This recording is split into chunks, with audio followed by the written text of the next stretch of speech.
You're listening to Soberoso, a show dedicated to alcoholics, addicts, survivors of abuse, overcomers of great tragedies, and those of us with mental health issues too.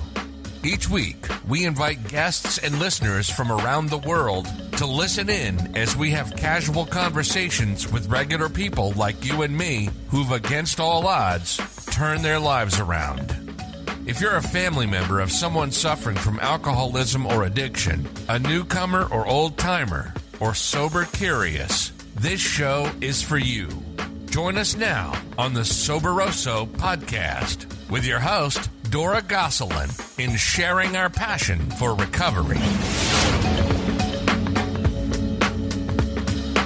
Hello, beautiful peeps. And welcome back to another episode of Soberoso, the podcast. My name is Dora, and I am a recovering alcoholic, addict, codependent no more, and I am also your grateful host of this show.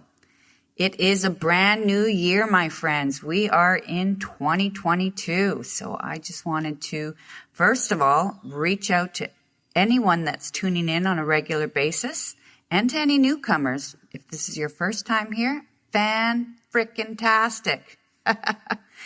Anyways, I hope that you all had a wonderful holidays through the Christmas and the New Year's. I hope you stayed sober and stayed strong, and that you were a beautiful representation of what life can look like in sobriety. And here we are now kicking off January 2022. Today I'm going to be interviewing a couple who got sober together. You're going to hear from them very soon. We're going to be talking with Ashley and Roger, who used together and recovered together and kept their marriage together. So it's going to be an exciting conversation with them. And I am glad that you are all here joining me today to help me and help us share our passion for recovery. So without further ado, let's get this show on the road.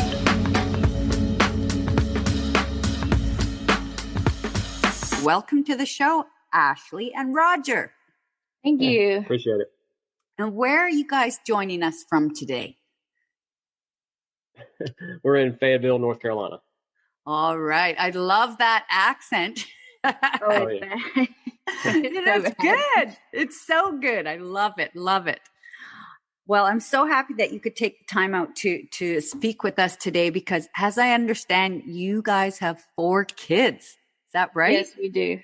Wow. That's got to be a busy home.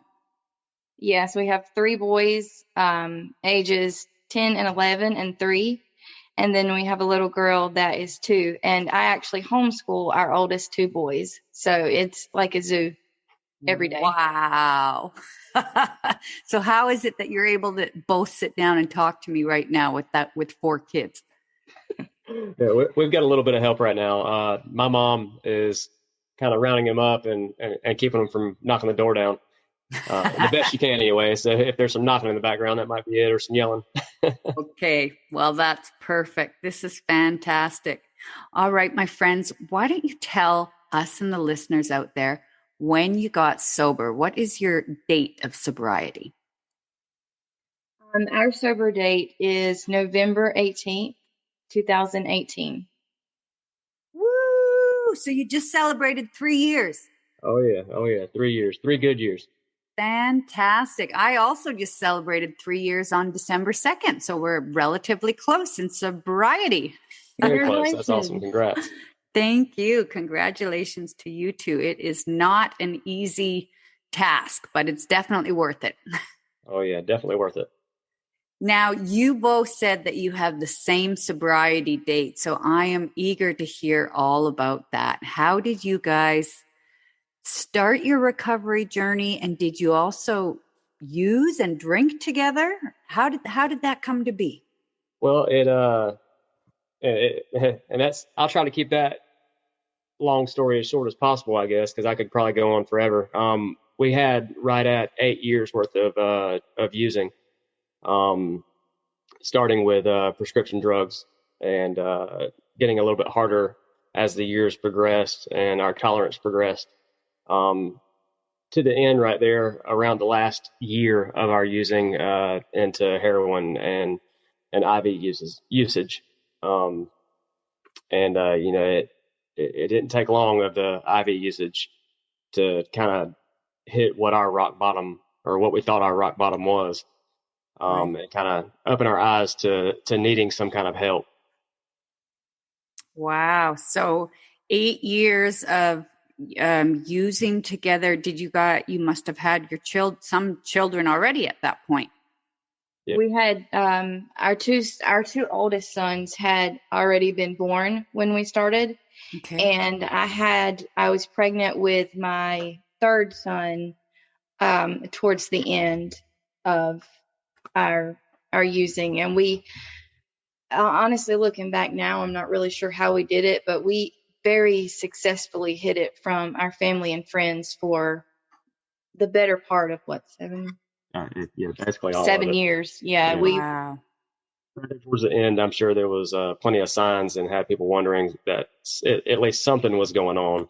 They might not have been able to pinpoint what was going on, but it was starting to show that there was some kind of problem there. Mm-hmm. Okay, so you said that you guys started with prescription drugs. So is that something that was right from the beginning of your relationship together, or did you start playing around with that together? We had already been married for 2 years, and he can talk this part if he wants to, or I will, or. And she doesn't like the way I tell the story, but that I was actually given a prescription for a surgery I had done on my teeth, and that's really where I wouldn't really say the problem started there, but that's where the interest in it started. Okay. Right around the same time of having the procedure done on my teeth, I was having some issues with work. I'm actually a full-time firefighter. Oh, wow. Yeah, I was having issues sleeping. When I did sleep, there was some problems with dreams and seeing things I didn't really care to see. Some stuff at work that was following me pretty bad. And I noticed during that time of recovering from the procedure on my teeth and taking the medication, none of that was happening. It was kind of hiding the problems, I guess. Right. So that's what really kind of dove me into it. And when I tell my part of the story, I always say I blame myself for her kind of getting into it, because it was kind of like, hey, it's almost a problem solver for me. Try this out, kind of thing. Right. So I take a lot of blame myself for her side of the addiction, although she doesn't like me to do that. But yeah, that's right. We're all responsible for ourselves. So, but that is interesting. So you found that it was working for you, and not only working, but you enjoyed it. And you said, hey, Ashley, this is pretty good. Why don't you try it out? And Ashley said, sure, why not? Was there any hesitation? No, and he didn't ask me to try it. I just did it. I did it out of sheer boredom, to be completely honest with you. I noticed that he was, whenever the situation happened with work, he obviously went on a really bad call, and I noticed at home, that he was having trouble sleeping, and that it was following him. And when he did start taking prescription medication, he was able to sleep better, and he wasn't as disoriented from me and the family. So I really just looked at it as a why not experiment. Right. It was basically an experiment to that point, I guess, because what she mentions, the bad call, it was really it was years of bad calls, and right there towards that starting point, it had gotten worse with being on what we call a rescue company, and those go to a lot of the calls regardless of what they are. Mm-hmm.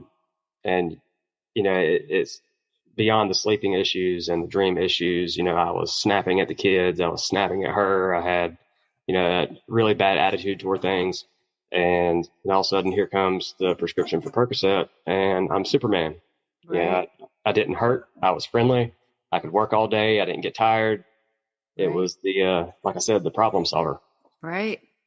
Well, that's how, a lot of people get started, and a lot of addicts start is from a prescription, from an injury, from a legit injury that a doctor has prescribed, and they realize, hey, yeah, I'm Superman now. I can do all these things, and why not keep going at it? So after you tried it out, Ashley, and you both liked it, how did you begin using it? Did you start to use it on the weekends? Did your consumption escalate? Like, what did that look like? In the beginning, it really was a weekend, or what we call a 4-day, because the way he works every other day for 24 hours, and then he has 4 days off. Okay. So it started out with, during those 4 days, we would use. Right on that first day, it was, I know I could probably get in trouble for this kind of thing, so let's be careful with it. Maybe it's out of my system by the time I go back. We'll have that day of kind of a relaxation. Mm-hmm. We'll use it then, and then I won't use it until the next first day of the 4-day. And of course, that it didn't take a whole lot of time for that to progress. And, you start looking past I could get in trouble for this, because you start realizing, well, I kind of feel like I need this now. Right. Your body depends on it. Now you physically want that. Your body physically is craving that. And if you don't take this prescription, is your body also physically feeling ill if you're not going to do it? Extremely. Yeah, I think that's what drug us in. It probably took, I think it probably took about a year to really get to the point of the withdrawal making us physically ill. Right there during that first year, at the very beginning, we were fine going and waiting for that next time where we used. But as time progressed and we kept doing it, it became, you start realizing how sluggish you're feeling on the days you don't have it. It's not necessarily a physical sickness yet, but something just doesn't feel right. And again, there's the problem solver. You take a few of the Percocets or the pills at a time, and you're back to normal, or what we thought was normal. Right.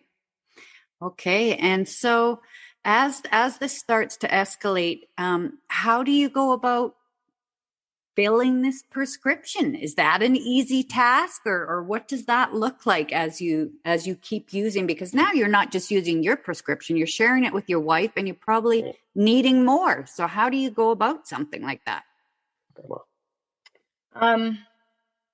Originally, it started with my grandmother takes pain medication, and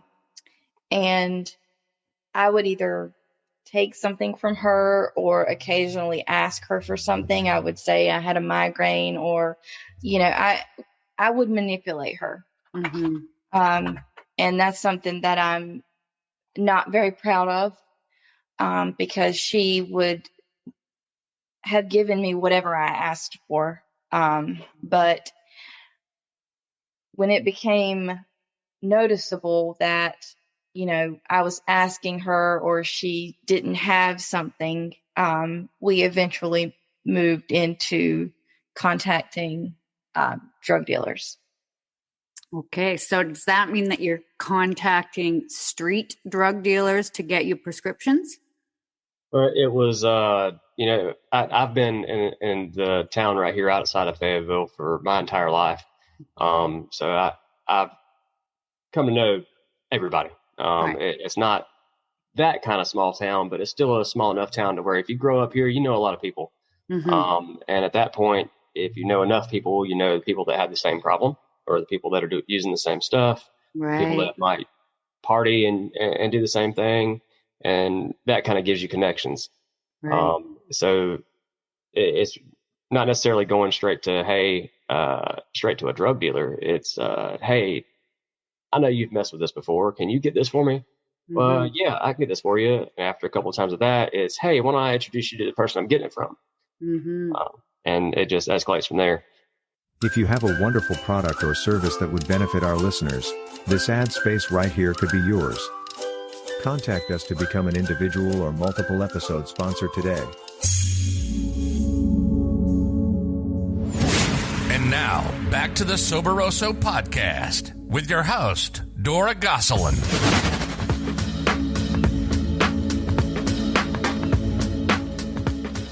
Well, thank you for your brutal honesty. I really appreciate that. And Ashley, I just wanted to say, you mentioned about not being proud or happy with, how you got some of this stuff from your grandmother. But what you're describing is exactly what all of us addicts do.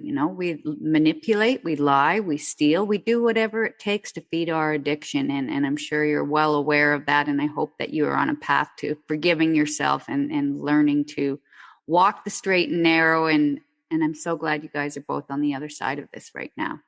Yeah, I actually called her when I was when we were in rehab, and apologized and told her, what I had done and how sorry I was. And basically she said to me, I don't care about that. I just want you to get better. So it was, it's not an uncomfortable situation anymore. Right. And I don't let it bother me because I know that she's forgiven me and I've forgiven myself. Beautiful. I love that. Okay, well, before we get to the recovery aspect of your story, how did you guys progress then from the prescription to heroin? What does that look like? Well, right there, after years of using prescription drugs and having to find ways to find more or find ways to find stronger, because obviously your body gets used to what you're taking and doesn't take long before it's not enough. Mm-hmm. It becomes a money issue. When you start trying to find the stronger things and it takes more and more, it gets to a point where you can't really afford it anymore. Right. During the entire stint of addiction, you're always, or maybe not the first year or so because you think you're fine, but when it really starts getting bad, you're looking for the cheapest, best option. Yeah. And, right there at the beginning, we swore up and down, these people might use needles or these people might do it this way, but we're never going to get that way. Right. It always gets that way. Yes. Yes, it eventually does. You get to that point to where you get desperate. And, if you can't afford what you're used to using, you move on to the next cheaper option, which for us was dabbling in a little bit of heroin. Around here, fentanyl was just becoming very popular, which like I mentioned, I was a fireman. We ran overdoses all the time, so I was familiar with it.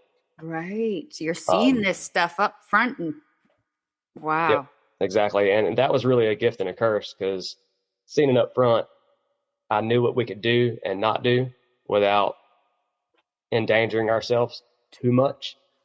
Hey, I know if we dabble too much into this, it could make us overdose. So it would be maybe a little bit at the time until we realized what we had or what we were doing. And I hate to ramble on too much about it. But the heroin situation around here, it would get to a point of, you couldn't find it. You had to find other things. And then you get pointed in the direction of someone that might have just directly fentanyl, which was what our end 9 months, 6 months and 9 months ended up being, was just direct fentanyl. Because it was readily available. The person always had it. I didn't think anybody went straight for that. I thought that was like mixed in with our other drugs, and you didn't really know you were getting it. I didn't know you could go straight to it. Well, and really, we were, I guess you consider lucky at the time. The person that I ended up finding that had it was actually honest with me. I like to joke all the time. If you can't trust a drug dealer, who can you trust? But luckily he was honest with us. That way, I knew what I had. I knew how dangerous it was. But again, it was a gift and a curse. We knew how dangerous it was, so we were easy enough with it to not be in trouble with it. But it progressed even faster. Right. Wow.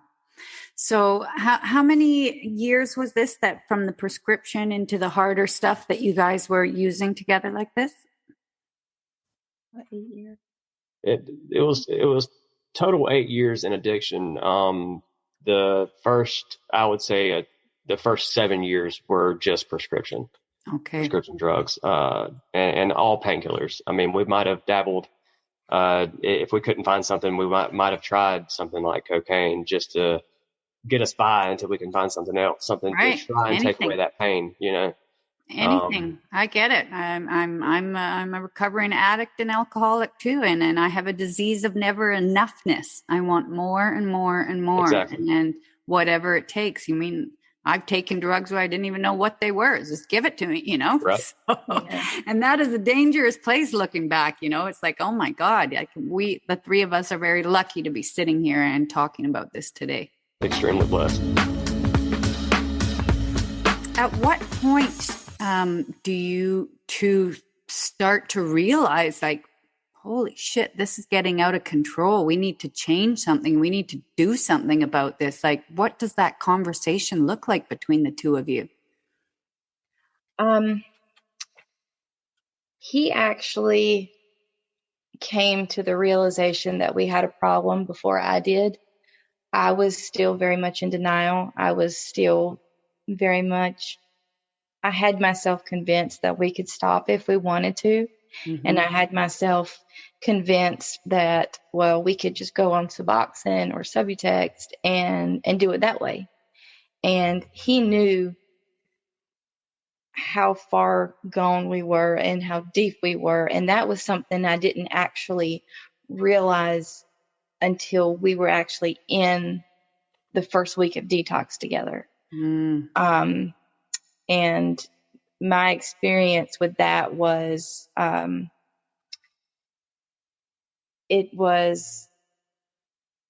it shattered me. It broke me when I realized what he had realized, earlier. It had taken me a little longer to kind of come to the same conclusion that yes, we were in trouble and we needed help. Wow. Okay. So you finally come to that point, and you two are sitting there, and now you're both on the same level. You think you need help. Then what? Where do you turn to? What do you do? What are the steps the two of you took together? Well, like she was saying, she kind of thought it was, we can still do this alone kind of thing. And looking back, I think it had a lot to do with her being the stay-at-home mom, because, I was out basically having to kind of make something happen so we could do this. So when money wasn't there, I would have to literally just make something happen. But whether it was stealing something, which again, I'm not very proud of, but it happens when you get to that point. You're going to do whatever it takes. Mm-hmm. But again, I would come home with what we needed, and I was the one having to do a lot of the making it happen kind of thing. Right. And that really kind of helped me realize, because, I wish I had a story of, I had this big epiphany that we needed to get clean. But it really kind of almost boiled down to, we ran out of ways to make it happen. Wow. And right there at the end, nothing stopped me. I was doing things that I said I would never do. I wasn't the honest person I always told people I always was. I was stealing, which I swore up and down I was never a thief. And right. You start realizing what you're doing, and that's kind of what lit the light bulb in my head of, hey, there's nowhere for us to go. We're finally at a stopping point. There's nothing else I can do. We've got to get some help.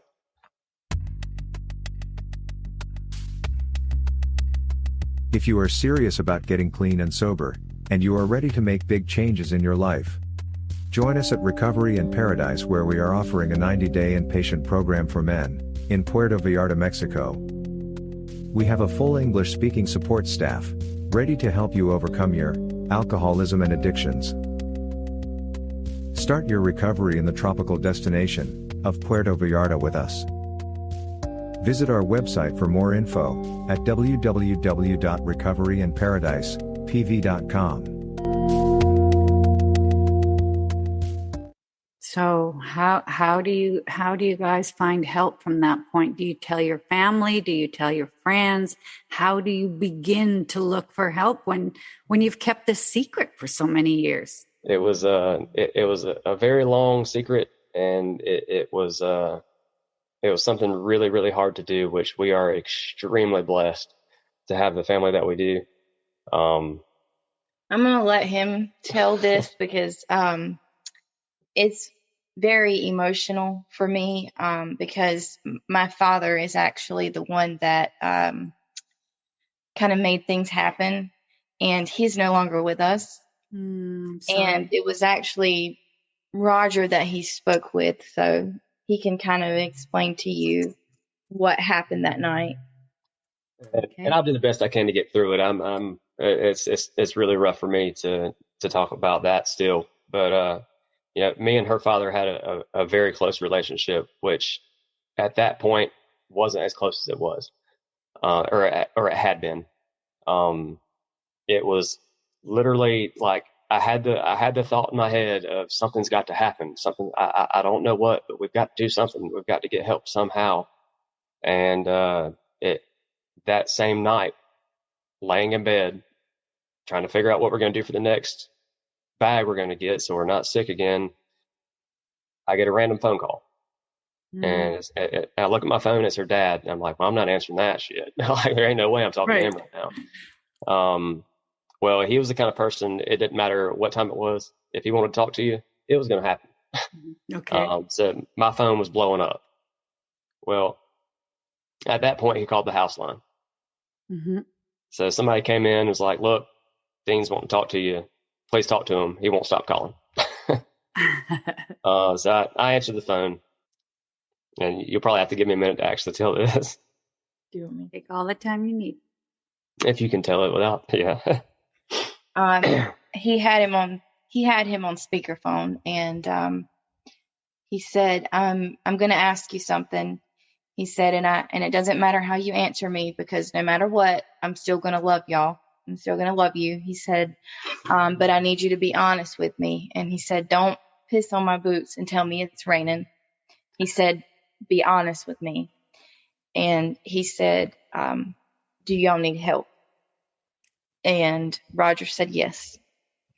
And things kind of just progressed from there. Wow. He didn't dig into asking in-depth questions. He didn't ask help with what. He knew that help was needed. Wow. So he said, look, you're telling me you need help. I'll be there tomorrow. I'll get you help. You'll ride with me. We'll figure it out. If she needs help too, we'll figure it out. Wow. Oh, And it was kind of like, and it was one word answers. It was just yes and okay. And that was it. What intuition. Oh my goodness. That sounds like absolutely God timing there, God shot. Definitely. And of course, at that point, I'd opened up enough to tell him we needed help. So I had to say something to my parents, Right. which was just as hard because, like I said, we've got an extremely close family, and just the whole letting them down thing is hard enough. And we're both only children, and we were both raised in non-alcohol, non-drug use homes. Right. So having to tell our parents was basically like trying to explain something to somebody that doesn't understand what you're talking about. And it was, I called mine because they live about an hour away. And I had to explain to my mom and my dad, what we had done. Yeah, kind of in detail, a better explanation other than, the phone call that we had from her dad. The next day we were able to give a better explanation of what the help needed to be, and that it did need to involve both of us. That was the only request that he and I had, was we wanted to go somewhere together. And it didn't take long for him and my daddy to realize that not very many recovery rehab facilities want to accept a married couple. Right. And so, I guess this is kind of where this makes me emotional, because my daddy made that happen for us. He made it happen so that the two of us could be there together. He doesn't take no for an answer. Sounds like it. And it didn't matter who call. it was with, what it was about. He doesn't take no for an answer. If he thinks something is the right decision, he rolls with it until it happens. Right. And he knew how strong we felt about needing to be together. We had gotten into this together. He knew how tight we were. He knew that we wanted to get out together. Wow. Oh my goodness. So from that phone call, when your father says, Ashley, do you guys need help? And you say yes, how much time does it take before you guys walk into a treatment facility together? Okay. That was right at 2 days. Wow. That was a Friday night. And again, like I said, we explained things Saturday as far as what we were doing, what was happening, but there still wasn't an understanding of how bad it was, and that we still needed to have something until we went, or we were going to be extremely sick. Right. So there was still, we were trying to be as open as possible at that point, but we were still having to hide just enough to where we could sneak off and get something until we actually left here. Right. Wow. And it was Friday night when he called. Saturday went by slow, extremely slow. And Sunday were the plans to leave. And we made a couple things happen Sunday to kind of halfway get by until we could get to the detox facility. How are you guys welcomed and received when you said that it's kind of hard for a couple to check in together? How does that happen then when you do walk through the doors together? Are there guys and girls in this place going, that's not fair, why do they get to be together? How are you received? Yeah, she's good with this story.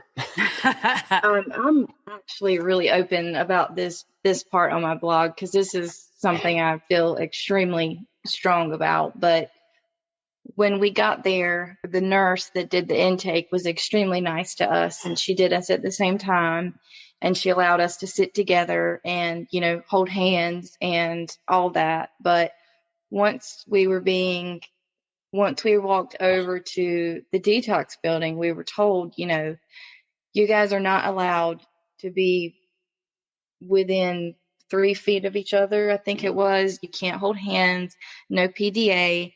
Roger is on the second floor. You're on the bottom floor. Obviously, you can't go in each other's rooms. It was a male and female facility. Mm-hmm. And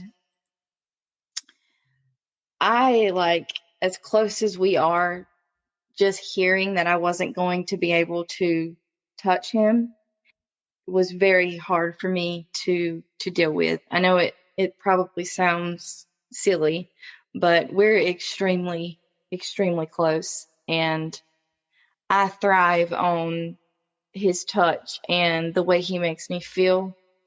And knowing that I was going to have to, knowing that I couldn't do that was hard to swallow at first. And after, our first week in detox was probably, once we got through the worst part, which was the terrible, absolutely horrible withdrawal situation we went through.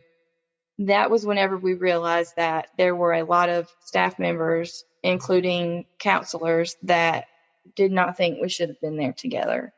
And we were told several times that we shouldn't be there together. We couldn't recover together. That you have to work on yourself first and then work on your relationship. But we weren't there for that. We were there, yes, to work on ourselves, but we knew that being together was the best way to get better. Right. And there's a lot of people that don't understand that. They look at it from a negative point of view as, well, you'll just drag each other down. Right. But we don't look at it that way. And we looked at it as, if you're having a bad day, I can help you. Instead of pulling each other down and using that as a crutch. That was never a thought in our mind. It just wasn't. Like I said, we had been married for 10 years at that point, and it was just, it's either all or nothing for both of us. Yeah. Right. And it was disheartening to be told, this isn't going to work. Yeah. I can't say I know how you feel, because I was getting out of a very toxic relationship when I started my recovery journey. But from what I've heard, and hear and often hear, is that, when we are getting clean and sober, if you are single or not, that the most often a relationship is what would make you pick up again, So if you got in a fight with your loved one, and you always used to get in a fight and then used to not feel, that's what you've always done. So that's what you would do. So I hear that time and time again, that, a relationship is what will take you back to your addiction. So I have heard that a lot, but I don't know where you guys are coming from. So like you said, you started using together, and now you're going to recover together. So you get into this place together. How long did you last in there? We stayed the entire time. We stayed 30 days. Wow. And in that 30 days, what did you learn? What kind of tools did you come out of there with? I really feel like if it was even possible, it brought us even closer, and made me personally realize that we did have a problem, and it was something I didn't want to go back to. It was basically, I learned my lesson once, and I don't want to ever go back. Having to face people that aren't necessarily not rooting for you, but are not on your side, kind of made me a little bit more defiant and stronger. Because I'm not going to let somebody that has known me 15 days tell me that I can't recover with my husband. Right. I'm not going to accept that. And I refuse to accept that. And, they said it wasn't going to work, but here we are. Wow. So just over 3 years, you guys were against all the odds. You're sober. You stayed together. Is your marriage better than ever now that you have been to hell and back, basically? Definitely. It taught us that we could literally get through anything together. And in my eyes, every marriage should see that. Every married couple needs to know that you can get through hell together. And that was our hell. And we proved to ourselves and to anybody else that needed proving that we could do it. And we're still doing it. Love that. And now together as a couple, do you guys share your story with other people that are maybe in the same situation with you? Or do you have other couples asking you how you did it?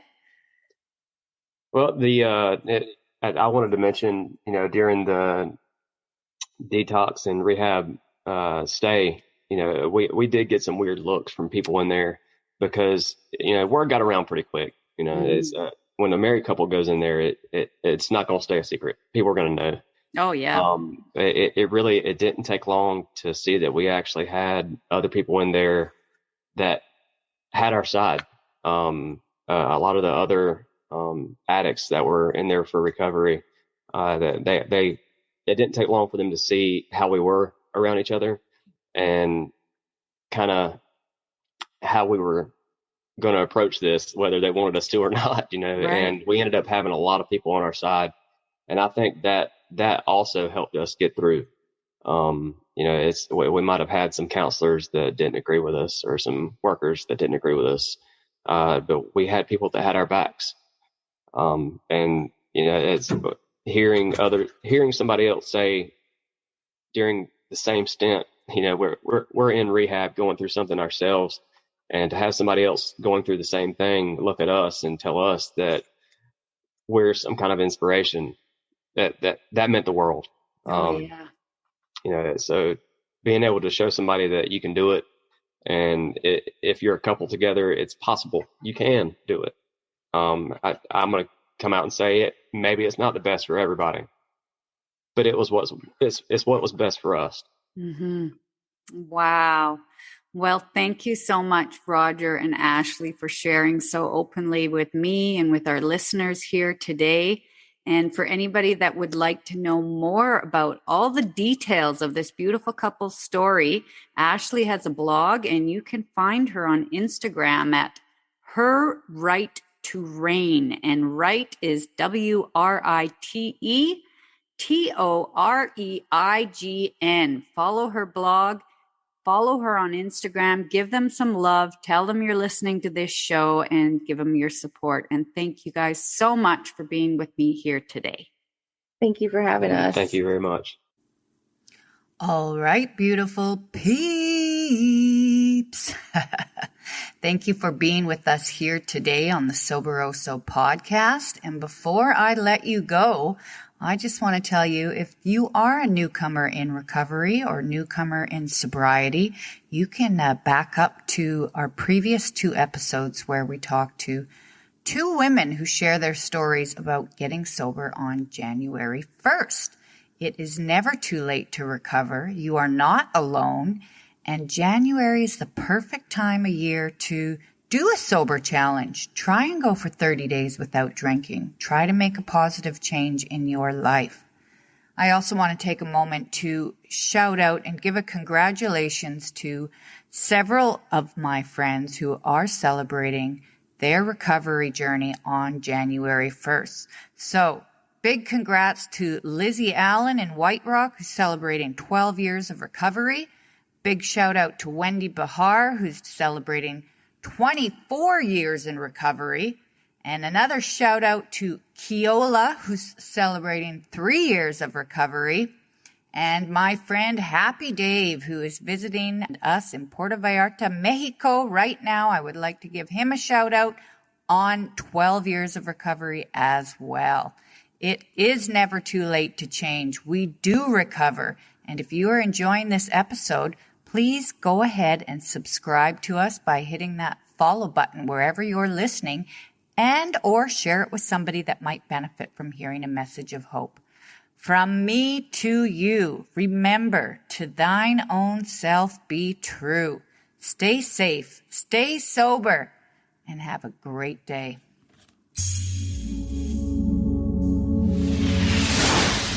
Please hit that subscribe button wherever you're listening to the Soberoso podcast and help us normalize conversations around alcoholism and addiction recovery. You can join us on Instagram and Facebook at Soberoso and follow your host, Dora Gosselin, on Clubhouse. You are not alone, and we do recover. Wear and share your passion for recovery with our His and Hers merch. Visit us at www.soberoso.com.